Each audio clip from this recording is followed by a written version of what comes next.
안녕하십니까. 법학개론 법의 일반적으로 정리하고 있습니다. 이제 법의 분류를 체킹할 건데요.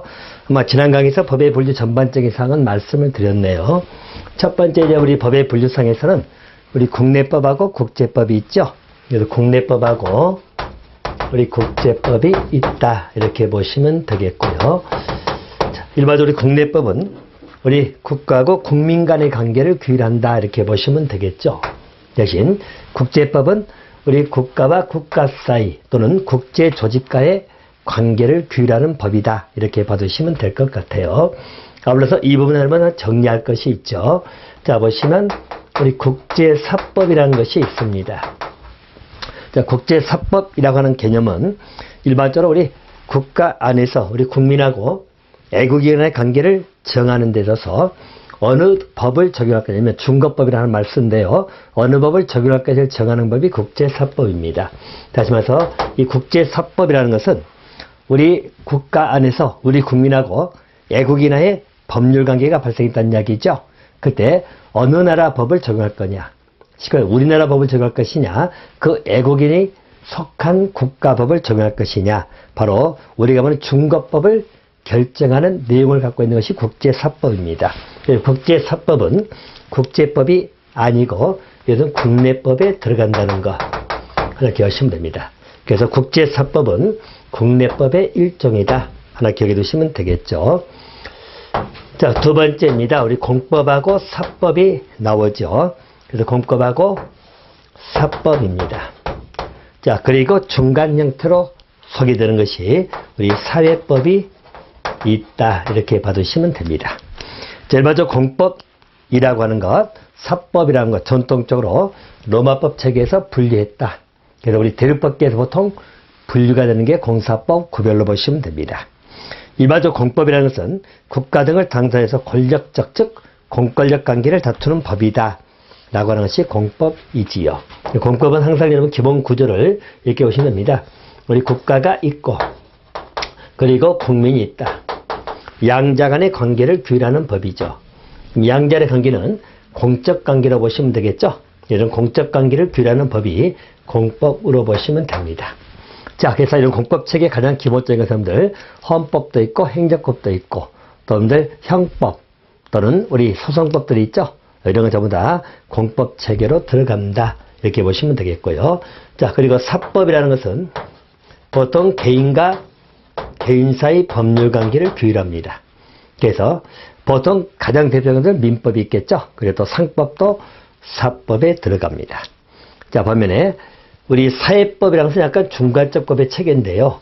이 사회법의 가장 기본 특징은 사법의 영역에 국가가 개입한다라고 보시면 되겠습니다. 그래서 사법 영역에 국가가 개입하는 형태다 하는 것이고 대표적인 것은 노동법 같은 건데요. 이렇게 보시면 되겠죠.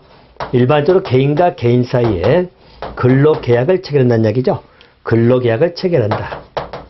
자, 그럴 때 자, 전통적으로 우리 사용자가 근로자를 착취하는 수단으로서 계약을 체결할 수 있기 때문에 근로기준법 같은 그런 법을 만들어서 국가가 개입을 하게 된다.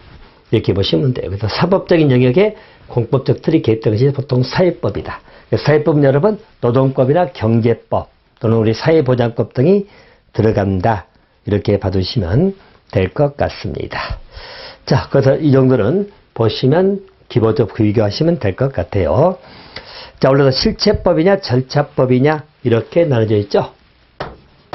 자, 우리 법의 형태에 따라서 실체법이냐 또는 우리 절차법이냐 이렇게 구별할 수 있습니다. 자, 실체법은 말 그대로 우리 법의 내용을 규율하는 것이죠. 그래서 법률관계 자체라고 하는 권리, 의무, 내용 등을 규정한 것이다. 그래서 법률관계의 내용을 규율하고 있는 것이 보통 우리 실체법이다. 쉽게 이야기해서 우리 민법 같은 걸 보시면, 예를 들어서 민법을 보시면 민법에서는 우리가 어떠한 권리가 있을 것이고 어떤 의무가 있을 것이냐, 그래서 민법에는 어떤 권리가 있는 것이냐 이것을 정하고 있죠. 우리 물권이든 채권이든 또는 우리 친족에 관한 권리, 상속권 같은 것이 규정되어 있죠. 어떤 권리를 정하고 있느냐 라고 하는 것은 실체법으로 분류가 되고 있습니다. 자, 반면에 절차법이라는 것은 일종의 이런 권리를 실현시키기 위한 절차나 내지는 과정을 규율합니다. 자, 대표님들 우리 민사소송법 생각하시면 되겠죠? 민사소송법 등입니다. 여기는 권리가 침해당하면, 우리 민법상 이제는 권리가 침해당하면 그 권리를 어떻게 실현할 수 있을 것이냐, 권리를 실현할 수 있는 수단 내지는 절차 등을 정하고 있는 법이 민사소송법이죠. 이런 것을 보통 절차법이다. 실체법은 어떤 권리를 정하고 있느냐, 권리 내용 등을 정하는 것이 실체법이다. 이렇게 봐두시면 될 것 같고요. 자, 또 우리 일반법이 있고 특별법이 존재하죠. 자, 보통 이 관계는 우리 범위에 관한 문제죠. 그래서 효력 범위가 어디까지 있느냐, 그래서 효력 범위에 따른 논의입니다. 자, 이 말이 뭐냐면 일반법이라고 하는 것은 그 효력이, 법의 효력이 미치는 범위가 모든 사람이죠. 그래서 보편적으로 적용된다는 말 쓰잖아요. 이는 보편적 적용입니다. 자, 반면에 특별법이라고 하는 것은 특수 사람, 특별한 사람, 또 특수 대상이죠. 또는 장소, 사무에서 제한적으로 적용되는 것, 제한적으로 적용되는 것, 이거 보통 특별법이다. 보편적으로 적용됩니다. 자, 그래서 보통 충돌되면은 특별법이 우선된다 그러죠. 그래서 특별법 우선의 원칙이 있다. 이렇게 보시면 됩니다. 그래서 일반법이라서 보편적으로 적용되기 때문에 일반적으로 우리가 보통 말하는 그 특별법이 우선되는 말의 의미는 뭐냐면, 예를 들어서 우리 민법이 있으면 개인 간의 법률 관계에 관한 게 민법이잖아요. 근데 상법은 그 중에 상행에 관한 문제이기 때문에 상법은 민법에 비해서는 특별법이 될 수 있다라고 보시면 됩니다. 그래서 구조적인 문제를 보시면 이렇게 생각하시면 돼요. 우리 개인 간의 법률 정하는 민법은 있지만 상법이 특별법이 된다. 상법이 더 우선된다고 보시면 되겠죠. 그래서 우리 상법이 민법의 특별법의 성격을 띈다라고 보시면 되겠습니다. 대신 또 상법이라고 하더라도 우리가 예를 들어서 은행법이나 보험법 등이 있다. 그래서 우리 은행법이 있다, 또는 보험법이 있다라고 할 때는 이게 또 특별한 것이죠. 상행위 중에서 은행에 관한 행위는 이게 특별법의 성격을 가질 수도 있다. 이렇게 봐두시면 될 것 같습니다. 대신 한 가지 보면은 우리 법의 형태뿐만 아니라 법 규정상에도 특별 규정이 존재할 수도 있다. 봐두시면 됩니다. 그래서 이 문제는 여러분들 한 가지 정리할 것은 단일 법률 규정 상호간에도 적용될 수 있다. 자, 대표적인 여러분들 우리가 형법에 나와 있는 형법 250조는 살인죄가 있죠. 자, 살인죄가 있고 또 거기 나오는 존속 살인죄가 있다는 것이죠. 살인죄는 보통 사람을 살해한 자, 그죠? 대신 존속을 살해한 자죠. 이게 또 특별법의 성격을 갖는 것이죠. 그래서 같은 법의 규정 상호 간에도 특별 규정이 존재할 수 있다라고 봐두시면 될 것 같습니다. 자, 그래서 효력법에 따라서 일반법, 특별법이 존재한다라고 보시면 될 것 같습니다. 자, 또 한 가지는 우리 강행법하고 임의법이 나오죠. 자, 강행법규가 있고, 자, 아울러서 임의법이 있다. 자, 강행법이냐 임의법이냐, 이 논의는 일반적 내용에 따른 구별이죠. 그래서 자, 내용에 따른 구별이다. 자, 내용이 강행규정에 성격되는 것을 강행법이죠. 임의법은 의사에 의해서 좌우될 수 있는 것, 그래서 임의법으로 보시면 됩니다. 그래서 강행법이라는 것은 일반적으로 우리 당사자 의사로서 배제할 수 있다 없다? 없다. 임의법은 의사에 의해서 배제가 가는 것이 보통 임의법이다. 이렇게 보시면 되겠고요. 대신 강행법은 대부분의 공법이죠. 대신 모든 공법이라면 아니 됩니다. 대부분의 공법은 보통 강행법 성격이 강할 것이고, 또 우리 대부분의 사법입니다. 사법은 일반적으로 임의법 성격이 강하다. 하지만 사법이라고 해서 다 임의법이다 그런 건 아니에요. 우리 민법 중에도 우리 선량한 풍속, 기타 사회질서 위반의 행위다. 그래서 무효다는 강행 규정을 두고 있기도 하고 그래요. 그래서 다는 아니지만 대부분 사법 체계는 의사가 중시되다 보니까 임의법 성격이 강한 것이고, 공법 체계는 대부분 개인의 의사보다는 공익적 실현이 목적이다 보니까 강행법 성격이 강하다. 이렇게 봐두시면 될 것 같아요. 우리 민법 105조에 나와 있는 임의규정 나와 있죠. 자, 보시면 우리 법령의 당사자가 법령 중에 선량한 풍속, 기타 사회에서의 관계 없는 규정이죠. 자, 이 규정하고 다른 의사를 표시하게 되면 그 의사에 의한다. 이 말의 의미는 선량한 풍속, 기타 사회질서에 관련된 규정은 강행성을 띠거든요. 내가 관련 없는 규정하고 다른 의사가 표시되면 의사에 의한다는 것은 의사에 의해서 배제할 수 있다는 이야기죠. 그래서 임의규정 또는 임의법규란 말을 쓰는 것이다. 이렇게 정리를 해 놓으시면 되겠습니다. 또 자연법하고 실정법이 나오죠. 자, 그래서 자연법, 실정법의 의미도 이렇게 보시면 됩니다. 일반적 자연법 체계가 있고 또 실정법 체계가 있습니다. 이것은 지금의 의미로 본다면 자연법 등의 실정법에 보통 반영되기도 하고 그래요. 우리가 전통적 구별로 따져버리면 자연법 문제로 우리 영미 쪽에서 신이 만든 법이다.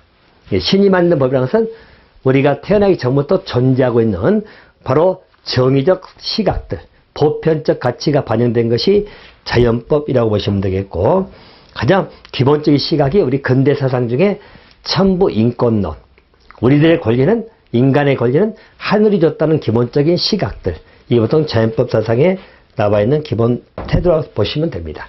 근데 실정법이라는 것은 일반적으로 법에 의해서 만들어진 법에 의한 규제를 실정법이라는 것이고, 주로 대륙법계에서 특히 독일의 법 실증제학자들이 주로 강조했던 것이 실정법 중심의 사고다라고 보시면 됩니다. 그래서 자연법은 눈에 보이지 않는 관념적인 법으로 생각하시면 되겠고, 실정법은 우리가 눈에 보이는 만들어진 법의 체계다라고 보시면 되겠습니다. 하지만 결국 이게 보통 반영돼서 실정법화 되는 것이고, 하다 보니까 상호 보완적 관계를 유지하고 있다라고 보시면 됩니다.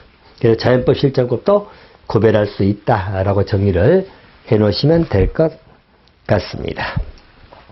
자, 그 부분 이제 그렇게 정돈해 주시면 될 것 같고요. 어울러서 이제 법의 해석하고 적용의 문제입니다. 우리 법의 해석에 관한 문제가요, 아주 출제가 자주 되고 있는 부분입니다. 그래서 법 해석의 방법에 관한 문제는 거의 우리 시험에서 한 번도 빠지지 않고 출제가 됐습니다. 법 해석상의 방법 문제를 여러분이 또 체킹을 좀 해 두셔야 됩니다. 일단 법을 해석한다는 말의 의미는 뭐냐면, 일단 우리 법의 규정은 추상성을 띌 수밖에 없다는 이야기죠. 자, 그래서 일반적으로 내용을 구체적 사안에 접근시킬 때는 명확하게 해둘 필요가 있다는 이야기죠. 우리 법이라는 것은 여러분 특정 개개인만을 규율하는 게 아니라 불특정 다수를 규제하다 보니까 내용 자체가 추상적으로 규제를 한다는 이야기죠. 그러다 보니까 우리 구체적 행위에 접근했을 때는 그것을 해석해야 될 그런 문제가 발생할 것이다 라고 보시면 될 것입니다. 자, 그럼 이제 법의 해석의 방법에 관련된 문제입니다. 법 해석할 때 기본적 방법 기준이 나와 있죠. 자, 우리 해석의 주체에 따라서 또 우리 법을 해석하는데 해석의 주체가 누구냐에 따라서 유권 해석이냐 묵권 해석이냐, 이게 크게 두 가지로 구별되기도 합니다. 그래서 유권 해석, 자, 그리고 묵권 해석입니다. 그러니까 의미 자체는 이렇게 생각하시면 돼요. 자, 유권 해석은 권한 있는 기관에서 해석하는 걸 유권 해석. 자, 그래서 유권 해석은 우리 권한을 가진 기관에서 해석하기 때문에 일반적으로 사법부에서 판단하거나 또 국회에서 하는 입법 해석 또는 행정 해석으로 나눌 수 있고요. 자, 묵권 해석은 권한이 없지만 해석하는 것. 자, 보통은 우리 학자들에 의해서 이루어지는 학리 해석이 여기에 들어갈 겁니다. 자, 그래서 유권 해석은 권한을 가진 기관에서 해석하기 때문에 이걸 나누면 세 가지 형태. 자, 입법 해석이 있고, 또 우리 법원에서 해석하는 사법 해석이 있습니다. 자, 그리고 행정 해석이 있다. 이렇게 보시면 되겠고요. 자, 입법 해석은 우리 입법부인 국회에서 법을 만들 때 조문 자체에 해석 규정을 두는 경우를 말합니다. 그래서 입법 해석은 국회에서 법을 만들 때 법 안에 그 내용을 해석하는 내용을 입법화 시켜버린 걸 말하는 것이죠. 자, 그래서 가장 구속력이 강한 절대적 해석이다. 그래서 구속력이 강한 절대적 해석이다. 이렇게 보는 것이죠. 자, 그럴 수밖에 없는 게 법으로 조문화시켜 놓은 것을 말하기 때문에 어차피 법을 만드는 입법기관인 국회에서 법 조문에 해석 규정까지 써놨다는 이야기죠. 자, 그래서 우리 민법 98조에 나온 것처럼 여기서 물건이 뭐냐? 물건이라고 하는 것은 유체물, 전기, 기타 관리할 수 있는 자연력을 말한다. 그래서 물건 개념을 아예 해석을 딱 정의해놨죠. 그 입법 해석이라는 것이고 법 조문화된 실정 조문이기 때문에 구속력이 강한 절대적 해석이다. 이렇게 보는 것이고요. 자, 그러냐 보통의 이제 법률의 최종적 해석은 우리 사법 해석이라고 보는 것이죠. 자, 그래서 사법 해석은 법원에서 판단해 가는 것이죠. 우리 법에서 재판할 때 있어서 우리 법을 해석해서 판단을 내린 것이 우리 보통 판결이라고 하는 것이죠. 그래서 법원의 해석인 사법 해석은 가장 최종적인 유권 해석 기관이다. 최종적인 유권 해석을 한다. 이게 보통 우리 사법 해석을 의미합니다. 자, 보면 행정 해석이죠.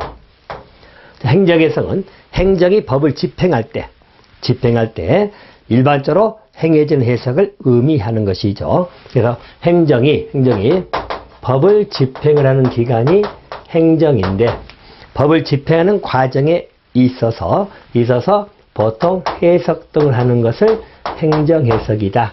이렇게 보시면 됩니다. 유권 해석은 권한을 가진 기관에 의한 해석을 의미한다. 그래서 입법부 간 해석, 입법부가 법 규정으로 조문화시켜 놓은 것을 입법 해석. 그래서 구속력이 가장 강한 절대적 해석이다라고 보는 것이고요. 사법 해석은 법원이 재판할 때 있어서 판결로 법을 해석해서 적용시키죠. 그래서 사법 해석은 가장 최종적인 유권 해석이다. 대신 행정 해석은 행정이 법을 집행하는 과정에서 이루어진 해석을 의미한다라고 개념을 접어두시면 되겠고, 좀 더 유권 해석입니다. 반면에 무권 해석은 권한이 없는, 즉 기관에 의한 해석이 아니죠. 그래서 개인에 의한 해석을 말하기 때문에 주로 학자들이 학설로서 소개를 하는 것이 무권 해석이므로 이것을 학리 해석이다. 이렇게 보기도 합니다. 그래서 학리 해석은 주로 우리 학설들로 소개를 하고 있다. 라고 보시면 되겠다. 자, 그래서 해석 주체가 누구냐에 따라서 유권 해석, 무권 해석 이렇게 구별하기도 합니다. 자, 또 한 가지는 법 해석 방법입니다. 해석하는 방법에 따라서 구별을 해가는 것이죠. 자, 해석 방법에 따른 우리 방법 논의, 이게 참 많이 나오는 문제이기도 합니다. 그래서 중요한 테마이기도 하고요. 일반적으로 물리 해석이 있죠. 그래서 물리 해석하고 또 한 가지는 논리 해석이라는 것이 있죠. 물리 해석 그리고 논리 해석. 크게 말하면 두 가지 형태로 정리를 하시면 될 것 같습니다. 그래서 물리 해석하고 논리 해석 두 가지로 접근하시면 됩니다. 자, 논리 해석 방법이 이제 여러 가지 방법이 나옵니다. 크게 말하면 해석 방법에 따라서는 물리, 논리 이렇게 보시면 되겠고요. 자, 물리 해석은 일명 문헌 해석이죠. 그래서 언어학적 해석 방법이다 라고 하는 것이죠. 자, 그래서 물리 해석은 문헌 해석이다. 다시 말하면 법의 문장에 내지는 문자에 중점을 둬 가지고 해석하는 방법이죠. 자, 그래서 일반적인 우리 성문법의 해석 방법이다 라고 보시면 되겠고, 자, 그래서 이것은 가장 물리 해석은 1단계적 해석이다. 가장 기초적 해석이라고 보시면 됩니다. 여기는 1단계 해석이다 라고 보시면 될 것이고, 가장 기초적 이다라고 보시면 되겠죠. 자, 이게 보통 물리 해석입니다. 자, 반면에 논리 해석이라는 것이 있거든요. 자, 논리 해석은 여러 가지 방법이 나오죠. 자, 다시 말하면 논리 해석이라는 것은 법의 구성에 관련된 내용, 또는 법 질서 전체에 관련된 내용, 또는 법의 목적, 취지, 기타 고려해가지고 법을 해석해 가는 것을 논리 해석이라고 생각하시면 됩니다. 그래서 물리 해석은 주로 이제 문장이나 문자에 중점을 둔다면, 논리 해석은 법령 전체 구성, 그죠? 우리 법 전체의 구성, 목적, 취지, 알겠죠? 기타 등을 고려해가지고 해석하는 게 논리 해석이다 라고 보시면 되겠어요. 논리 해석의 방법은 여러 형태가 존재하죠. 자, 축소 해석도 있고, 또 확장 해석도 있고, 자, 또는 우리 반대 해석도 있고요. 자, 또는 물론 해석도 있다. 물론. 자, 또는 유추 해석도 있습니다. 자, 보정 해석도 있고요. 그래서 해석의 방법은 여러 가지가 나오죠. 그래서 일반적 논리 해석은 축소, 확장, 반대, 물론, 유추 해석 전부 다 논리 해석의 일종입니다. 물리 해석하면 틀리겠죠. 하나 봐두시면 되겠습니다. 자, 축소 해석이라고 하는 것은, 자, 우리 법의 규정상 의미를 일종의 줄이는 거죠. 축소기 때문에. 그래서 좁혀서 해석하는 것을 의미한다. 축소 해석은 제한 해석이다. 이렇게 생각하시면 되겠죠. 자, 그래서 거기 예를 들었지만 차마의 통행 금지다. 차나 마 통행 금지거든요. 자, 이때는 유모차는 차마에 포함시키지 않는다 라고 보는 것이죠. 그래서 이런 것도 축소 해석으로 보시면 되겠죠. 그래서 차마의 통행 금지지만 그 차마 속에는 유모차는 들어가지 않는다. 범위를 좁혀서 해석하기 때문에 축소 해석이다. 이렇게 보는 것이죠. 라고 보시면 됩니다. 자, 그래서 일반적으로 이런 문제가 우리 20회 시험에서도 나왔어요. 자, 다시 말하면 우리 20회 시험에 나온 것처럼 우리 형법에 나온 내용이죠. 그래서 일반적으로 형법 329조입니다. 자, 여러분들 이 표시는 보통 조문을 표시할 때 329조 이렇게 표현합니다. 우리 절도죄가 나오는데요. 절도죄는 재물을 절취한 자거든요. 그럼 일반적으로 이 절도죄 객체에서 이 재물 개념에는 부동산은 포함되지 아니한다. 자, 그래서 여기 재물 개념에는 부동산은 포함되지 아니한다 라고 해석한다면 이 해석 기법이 어디에 해당될 거냐 물어보는 문제이지요. 자, 일반점들 이 재물 개념에 원래 재물 개념 부동산 들어가지만 이 절도죄 객체로서 재물 개념에는 부동산은 포함되지 아니한다고 범위를 좁혀서 해석하고 있죠. 자, 이렇게 해석하는 것을 우리는 축소 해석이라고 합니다. 그래서 축소 해석이다 라는 의미는 그렇게 잡아두시면 되겠다. 자, 반면에 확장 해석이지요.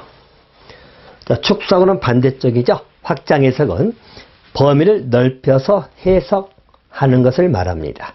그죠? 그래서 범위를 넓혀서 해석한다. 다시 말해서 법규용어를 한정적으로 보지 않냐고 넓혀서 해석한다 라고 보는 것이죠. 자, 그래서 일반적으로 공원 안에서 수목을 꺾지 말라고 나왔다고 봅시다. 그래서 우리 자연공원법이든 공원법에 따르면 공원 안에서 수목을 꺾지 말아라. 그죠? 수목을 꺾지 말아라 라고 규정이 있다면, 자, 일반적으로 법의 규정은 수목이잖아요.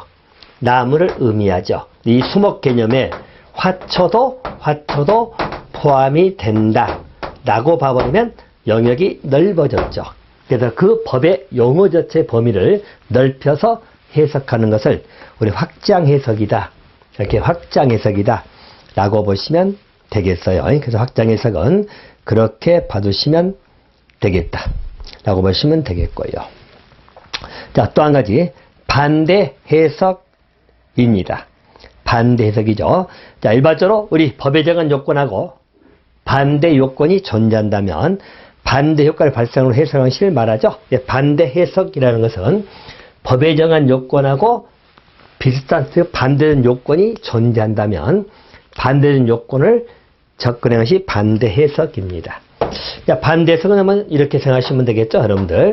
자, 만약에 우리 전세권의 설정은 자, 전세권은 예를 들어서 부동산에 설정한다.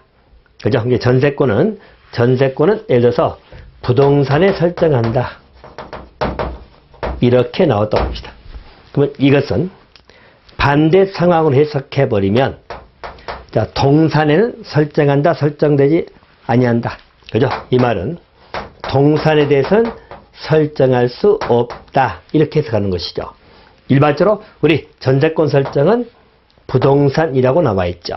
이 부동산의 반대 개념 보통 동산으로 보시면, 보통 부동산은 움직이지 않는 재산이므로 우리 토지나 건물 등을 의미하는 것이고, 동산은 여러분 우리가 움직이는 재산을 말하겠죠.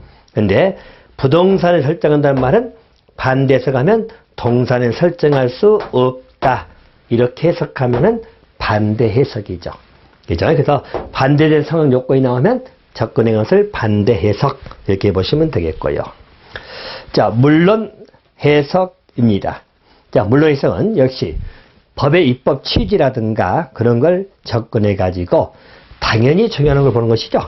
그래서 물론이란 말은 당연히 적용할 수밖에 없다라고 해석하는 것이 물론 해석입니다. 자, 오늘 물론 해석은 거기서도 나와 있습니다만은 일반적으로 자동차 운행 금지다.